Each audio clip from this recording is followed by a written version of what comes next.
हिमाचल विधानसभा का शीतकालीन सत्र का आज दूसरा दिन है। हिमाचल विधानसभा को आज नया अध्यक्ष भी मिलेगा। कुलदीप पठानिया ने नामांकन दाखिल किया। आज स्पीकर चयन को लेकर औपचारिक घोषणा भी हो जाएगी। 6 जनवरी को राज्यपाल के अभिभाषण पर चर्चा होनी है। ये बड़ी जानकारी आपको बता रहे हैं। हिमाचल विधानसभा के शीतकालीन सत्र को लेकर आज दूसरा दिन है, तो वहीं अध्यक्ष भी आज मिल जाएगा। कुलदीप पठानिया ने नामांकन कल किया था और आज अध्यक्ष चयन को लेकर औपचारिक घोषणा जो है वो कर दी जाएगी। सत्र का दूसरा दिन है। हिमाचल विधानसभा को अध्यक्ष मिलेगा। कुलदीप पठानिया नामांकन किया था, तो वहीं आज स्पीकर चयन को लेकर औपचारिक घोषणा की जाएगी। 6 जनवरी को राज्यपाल के अभिभाषण पर चर्चा होनी है। हिमाचल विधानसभा को नया अध्यक्ष मिलेगा कुलदीप पठानिया के रूप में। आपको बता दें, कुलदीप पठानिया ने नामांकन किया था। आज औपचारिक घोषणा हो जाएगी।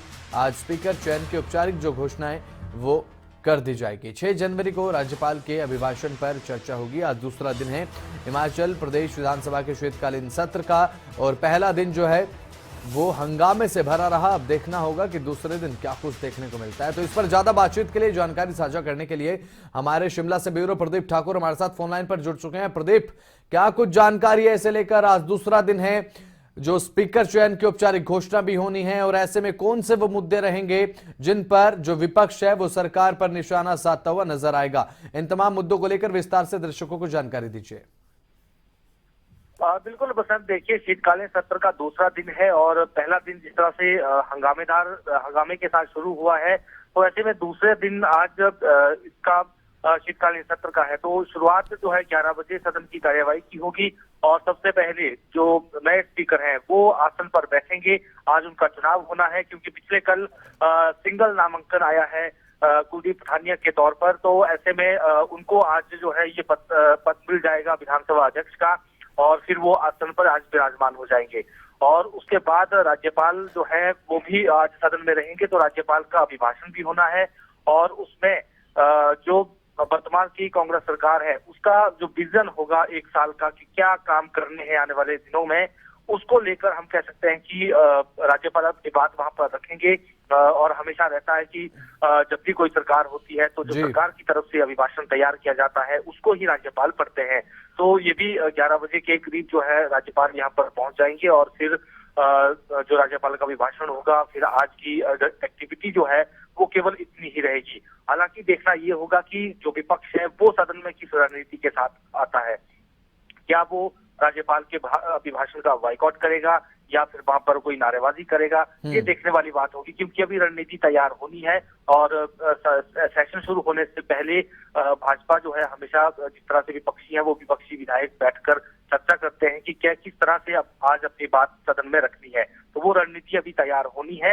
हालांकि इतना जरूर है कि पिछले कल जिस तरह से हमने देखा कि जो सदन की कार्यवाही शुरू होने से पहले ही कहीं ना कहीं विपक्ष जो है सरकार को डिनोटिफिकेशन के मुद्दे पर घेरता आया और काफी मुद्दे वहां पर नेता प्रतिपक्ष की तरफ से उठाए गए।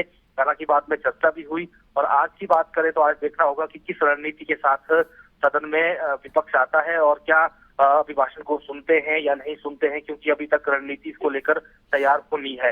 तो ऐसे में आज का दिन ये काफी महत्वपूर्ण रहने वाला है। और कल की अगर हम बात करें तो इसी राज्यपाल के अभिभाषण पर धन्यवाद प्रस्ताव प्रस्तुत होना है सरकार की तरफ से और उस पर फिर चर्चा भी की शुरुआत नेता प्रतिपक्ष करेंगे, बाकी भी विधायक बोलेंगे, सीएम भी बोलेंगे और उस दौरान हम कह सकते हैं कि सदन में काफी गहमा गहमी देखी जा सकती है।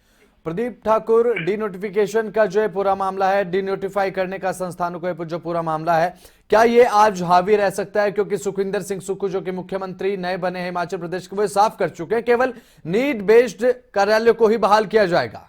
प्रदीप, बिल्कुल बसंत, देखिए जिस तरह से ये मुद्दा पिछले कल जोरदार तरीके से उठा है और आज उसको कंटिन्यू करती है भाजपा या फिर कोई नया मुद्दा उठाती है, ये देखने वाली बात होगी। लेकिन जब राज्यपाल के अभिभाषण पर चर्चा होगी उस दौरान ये मुद्दा जरूर नेता विपक्ष की तरफ से उठाया जाएगा और विपक्ष के बाकी विधायक भी उसको उठाएंगे और सदन में अपनी बात कहेंगे। लेकिन इसके साथ साथ मुख्यमंत्री सुखविंदर सिंह सुक्खू ने चुनौती दी है।